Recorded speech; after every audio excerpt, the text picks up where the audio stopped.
સમાચાર જોઈએ વિસ્તારથી। આજે રાજ્યમાં સાર્વત્રિક વરસાદની આગાહી કરવામાં આવી છે।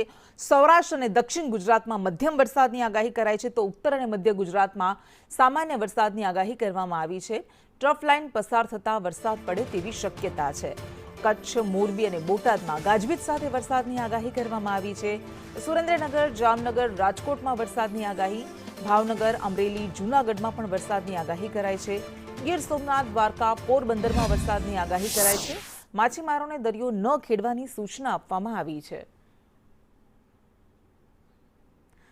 આગામી 7 દિવસ સામાન્ય વરસાદની આગાહી કરવામાં આવી છે। મધ્યમથી સામાન્ય વરસાદ ગુજરાતના અલગ અલગ ભાગોમાં પડી શકે છે। ઉત્તર અને મધ્ય ગુજરાતમાં સામાન્ય વરસાદની આગાહી કરવામાં આવી છે, તો દક્ષિણ ગુજરાત અને સૌરાષ્ટ્રના કેટલાક પંથકમાં ઉપરાંત કચ્છમાં મધ્યમથી હળવા વરસાદની આગાહી કરવામાં આવી છે। અમરેલી, ભાવનગર, જૂનાગઢ, રાજકોટ, જામનગર, ભાવનગર આ તમામ એ જિલ્લાઓ છે કે જ્યાં વરસાદની આગાહી કરવામાં આવી છે। એટલે જતા જતા પણ ચોમાસું હજુ ગુજરાતને ઘમરોળી રહ્યું છે, હજુ પણ જમાવટ કરી રહ્યું છે। ગીર સોમનાથ, દ્વારકા, પોરબંદરમાં પણ વરસાદની આગાહી કરાઈ છે।